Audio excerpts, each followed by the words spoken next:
Hey family, welcome to episode 11 of my Enrolled Agent career. In tonight's episode, I have a special guest who is also a member of the National Association of Enrolled Agents and part of the EA family that adopted me and the Florida Society of Enrolled Agents. Our guest today is doing his second year of his term as a director on the board of the National Association of Enrolled Agents, and he served in just about every position possible for the Florida Society of Enrolled Agents, including but not limited to being on the board, serving as treasurer, president elect, and president. So if you can't already tell, yes, he has a commitment to helping his fellow enrolled agents. But the really cool thing that I want to highlight here is this person's journey, because you all have asked me, do I have to have an accounting degree? If I don't have an accounting degree or background or history in a firm, is that going to hurt my ability to be an enrolled agent, to be effective? So yes, our guest is dedicated to enrolled agents now, but that hasn't always been the case. He actually is a career pharmacist. So tonight we're going to talk about his transition from being a pharmacist to becoming an EA. So without any further ado, please welcome tonight's guest, Mr. Tony Frezza. Hi, Tony. Thank you so much for joining me tonight. Hi, T. Thank you for having me. You know, the privilege is always mine. When I first joined NAEA, there was nothing going on in Kentucky, right? There was just a website, and I found out about the annual conference down in Florida. I want to say it was in Orlando that year. I know Hmm. we were in something connected to a mall, and I Yep, could go that to was Florida. Orlando. I could go to Florida and get some CEs. I said, "Oh, what the heck? I'll go check it out." And people laugh at me and they're like, no, it's the good weather. I was like, no, it's the people. There's nothing going on in Kentucky, but I fell in love with the folks of the Florida Society of Enrolled Agents. And since then, I've always said you guys adopted me, but I think I adopted you as my EA Part of family. the family. Yep. Yep, and you most definitely were part of that. You're one of the nicest people that I met. I instantly became T. You always had a smile and, hey, how you doing on your face? I appreciate that. So, my first question, Tony, that I always start out with on the podcast is, how did you find out about the enrolled agent designation and what made you decide to take the exam?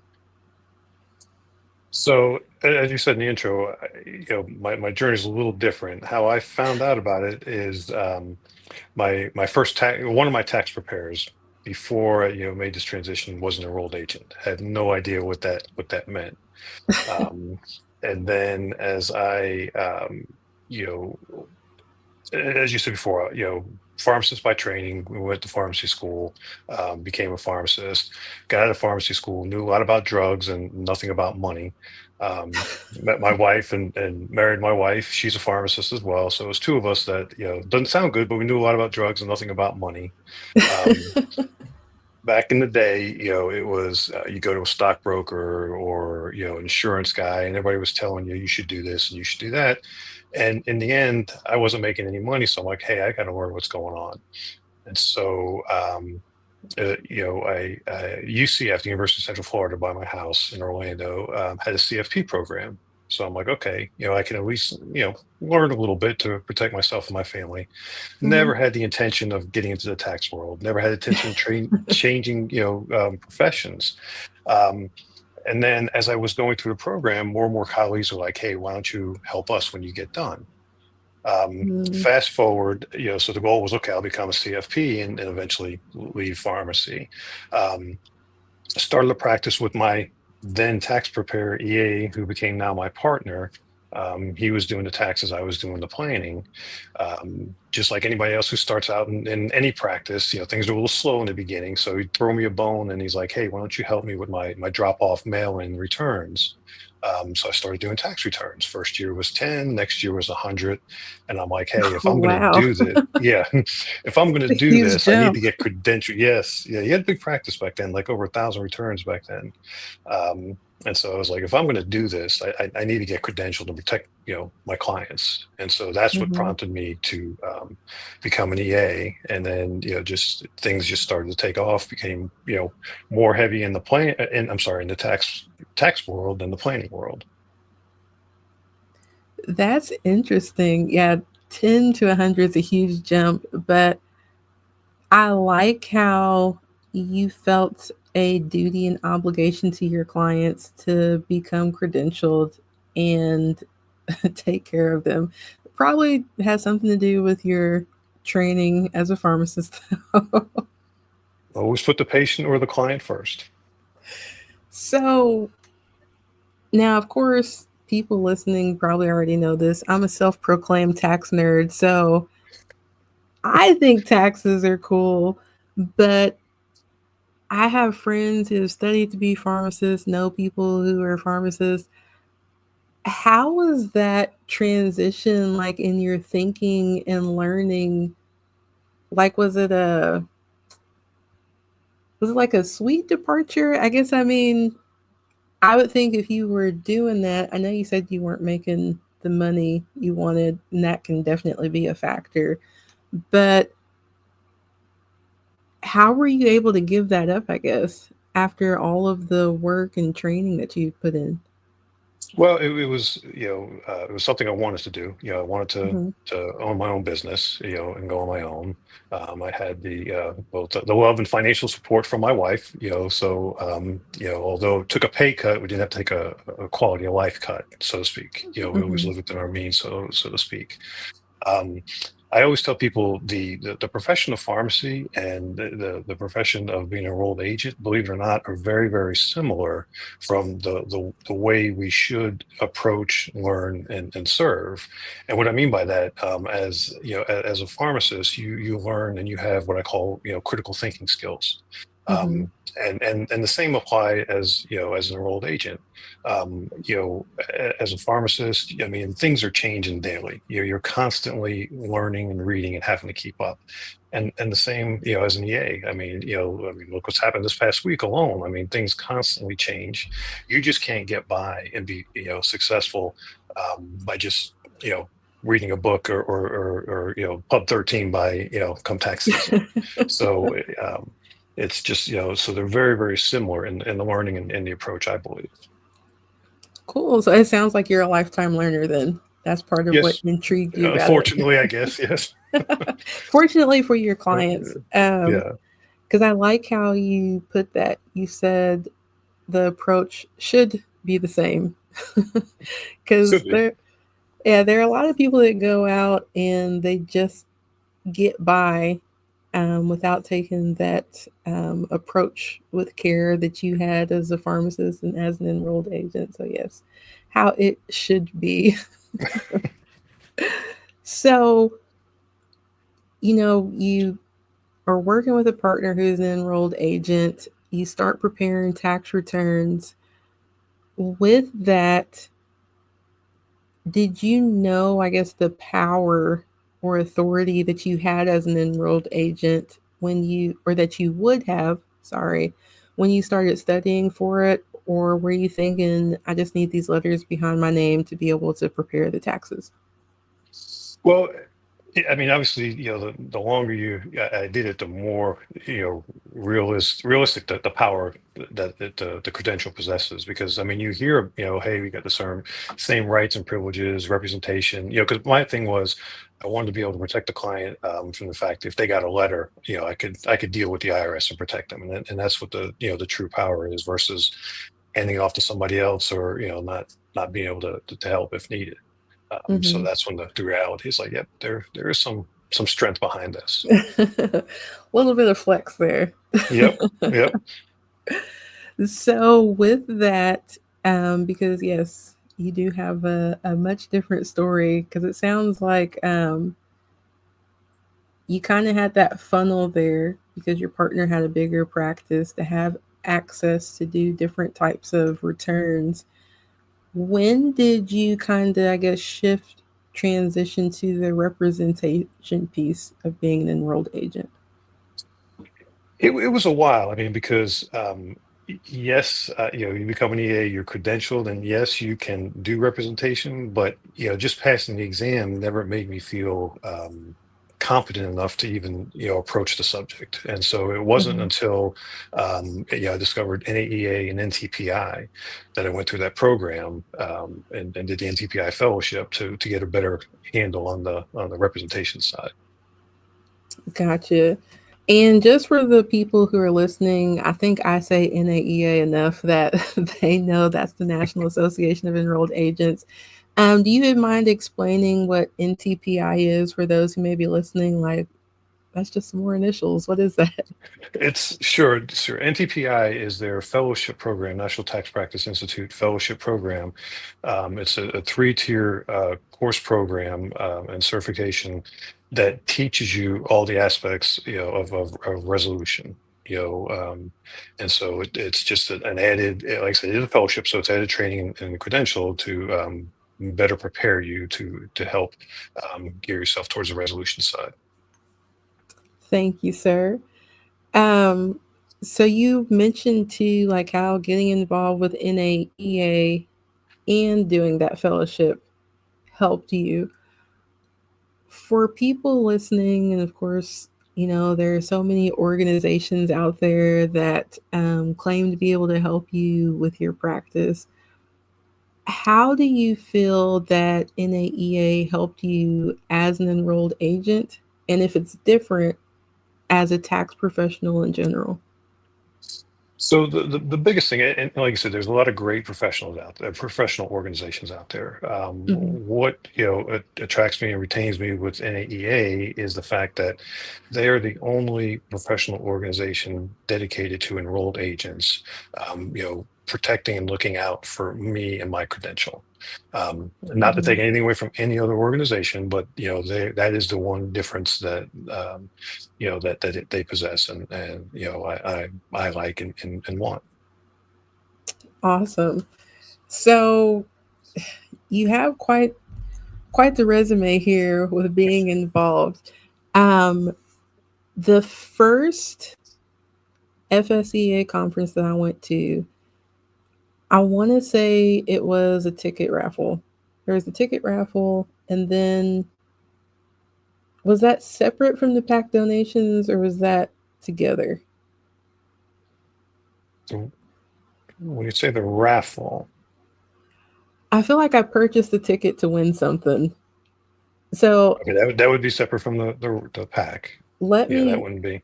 let me give a disclaimer here because when Florida puts together an event, they like to have fun, you guys. So there's probably a lot of stuff because I know for a fact that I just mixed two banquets together. Um, Oh, were you so talking about the raffle, the 50-50 with the tickets and the fifty yeah, that fifty raffle is what I'm yeah, talking that about. was not the pack. Something That was different. something different. Yeah. Just kidding. 50-50 raffle, guys. That was fun. If you want to participate, go to their conference next year. Um, but for the pack, you got up and you talked about the pack. And then I had questions because I was like, is it just another money thing all organizations have where they help out and do things, right? And from that moment on, and then seeing it fly in, for me, you became like Mr. Pack, right? But I think it's an important part of NAEA that people don't realize the work that is done. So if you would you explain like what the pack is? And I'm sorry for throwing in the 50-50 raffle with that. That was two No, different no things. worries. Just want to make sure nobody gets confused and say it was part of. Sorry, Um, guys. yeah, no, no worries. So first of all, what a lot of people don't realize what a PAC is in general. A PAC is a political action committee, an organization that collects and pulls voluntary contributions from individuals to support candidates or legislation that aligns with the interests of a particular group. In this case, the NAEA PAC, the group is enrolled agents. I always tell people, one of the benefits and one of the things that NAEA does, is advocacy. Advocates for the enrolled agents. Um, Part of the advocacy efforts comes through what I call the relationship building arm, which is the PAC. The PAC, it helps foster and maintain, the connections with lawmakers that influence tax policy and oversight, IRS oversight. Um, so why, with you and everybody else, I say it's important to support the PAC, because what happens on Capitol Hill impacts us and our ability to practice, serve our clients, Hmm. and grow our businesses. And so that PAC, those relationships help protect our designation, promote taxpayer rights, and ensure that we have a seat at the table when things are going on up there. Yeah, and thank you. And I think you guys were just walking around at the same time. So again, like after it came out of my mouth, I was like, that definitely wasn't the same thing. Um, so with that, too, with the pack, I, sometimes I don't think people realize how important having an advocate is until their rights are threatened. Yeah, and it's not only with EAs, but with other professions. People are more, reactive than proactive. They're not going to see the value in the pack, any pack, until there's a problem, until there's, going to affect either their right to practice or their wallets. And by that time, it's almost too late if you start to, build your army after the war starts versus at least have, some ground troops to start. So that's why it's more important to be proactive and support the pack. The pack supports the legislatures that are looking after us as well. Hmm. So, of all things to get involved in, as far as helping fellow EAs, which, by the way, you guys, I have also heard Tony receive all types of accolades for also being an amazing mentor. So it's not just the pack; he's all around the EA's EA. What attracted you to get involved with the pack? The biggest thing, because I saw it also, outside as a pharmacist, because they have Mm. their pack as well. But just the fact of knowing that, okay, this is, the organization and the vehicle that's going to help protect my credential. I always say, NEA protects my right to practice, and that's part, through, the support and efforts of the pack. I got you. Well, thank you for that explanation. Yeah, because it's a resource and advocate arm that I know people don't realize is available, and NAE is the only organization, like you already said, that's doing that for enrolled agents. So thank you for the work that you do with that as well. You're welcome. I'm gonna go back to Orlando, leave the pack behind here for a moment. So with your practice, and you said partner, and that back in the day he was doing about 1,000 tax returns. So what does your practice with your partner look like now in terms of like the services that you all offer? So today, so yeah, so I since back in the day, so I've left that partner, Okay. many years ago, branched out on my own. So now, my practice, like many, we do compliance work, we do some resolution work, but the most thing, the most important thing, we work with, individuals and small business owners that are basically overwhelmed with, the complexities of their tax situation, their financial situation. And so, not only with compliance, but with advisory, we help provide, clear, I like to say proactive strategies that help whether, help them relieve either their anxiety, give them confidence, but more importantly, help them achieve, peace and their financial goals. Awesome. So when you made that transition from coming in and doing a few returns to 100 returns to being partnered with somebody.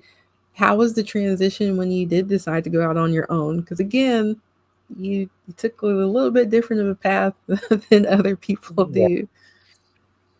Yeah, it's it's scary. I mean, going on Mhm. your own. I mean, you've got to define and identify and what do you want to be when you grow up, and that seems to continually change in my profession, my practice. But yeah, just made the transition, and started identifying what I wanted to do. Gotcha. Which you had already kind of done by switching from I can, yeah. pharmaceuticals to doing this. Well, change So, is not necessarily a bad thing. yeah, that's true. So, with that change, and like you said, it's scary, what do you think helped you as far as I hear a lot of entrepreneurs say like they feel like they're kind of losing their sanity from all the risk taking. What do you think helped you keep that balance or like keep your sanity as you were going through another career transition to go out on your own? Did you have people or community? As I say, that the biggest thing I think that helped me the most was getting involved with NAEA, FSEA, making contacts with other colleagues. I always tell people, and I encourage new business owners and enrolled agents, get involved, make friends, network, because especially as an entrepreneur or a sole practitioner, it's a very lonely life. Mm-hmm. If you're by yourself, you're segregated and alone, it's almost like we got to keep reinventing the wheel. Um, by having that network, that community of preparers or enrolled agents, it makes you, like you and I, bounce ideas off of each other, and find common ground to help each other. And I think that is the biggest thing that helped me, throughout the years. Yeah, I would. I don't think I have as many years as you, but um, I would definitely agree with that. Like I said, you were one of the friendly faces that was like, oh, yeah, I'll go ahead and adopt FSEA. But then again, too, with sticking around with NAEA and, like I said, digging my teeth into things like fly in and the advocacy piece. So I think community definitely is a big plus. Whether you're just furthering your credentials in being an EA or starting your own firm. Because we've had email exchanges might be like, well, T, you have to tell me how to do that, or Tony, Yep. what is this? And we wouldn't be able to do that if we didn't talk to each other and go Right. outside, right? You Right. got to get off the internet sometimes and meet people in real life. Yep. Absolutely. So, for somebody who is potentially considering a career shift, like that you had a career as a pharmacist, what advice would you give that person? Maybe they're considering being an EA, but I don't know, maybe they have a background in culinary. Yeah, you can make that. I mean, like I said, I'm proof in the pudding that you don't have to be an accountant to get into this world. The biggest thing, if you're thinking this is something you want to do, obviously they're taking a step right now if they're listening to any of your podcast, is to listen, do your due diligence, talk to people, find Mm. somebody and just talk to them. I'm working with she's not an EA, she's a CPA, but somebody who's wanting to, venture out and be an entrepreneur and own her own practice. Same thing, talk and get as much advice and information from as many people as you can. Go to an event like you came down to Florida, pick an event, go to and meet people, because that's where, the networking opportunity. I mean, I know, we're in a different world now. I'm old, we used to do things face to face. People like to do things on the internet, but getting, rubbing elbows with people, and a lot of people, at least in the EA, community, are always open to sharing, and Hmm. so that's huge. So find people, pick their brains, and don't be afraid to ask. That's awesome advice. And I appreciate you joining me. I know I said it earlier, but just being here to kind of pay it forward for the Absolutely. people who maybe are transitioning or they know right away, like, hey, I want to be an EA because I saw Tony Frezza on Uh-oh. my enrolled agent career. Before you go, though, last question, I think, unless you say something really good, I got to follow up on. Okay. Um, with your journey and being an enrolled agent, if there was one thing that you could do all over again, what would that thing be? The one thing I think I would do all over again quicker is become involved in a professional organization and meet other people in my profession. Like I said, when I made the transition over, in pharmacy, I knew a bunch of people. I knew everybody, so to speak. Um, Coming over, I knew nobody, and so for the first half a dozen years or so, I'm reinventing the wheel and trying to do it myself. Then when I got involved with FSCA, NEA, I call it the fast track. Took my practice back then for, under, 300 returns to, now over 2 locations and, 1,000 or so returns and other services. That is because of the relationships I built and piggyback off of learning from other people. So I think, just to do it over, get involved early, and make professional, really contacts and relationships.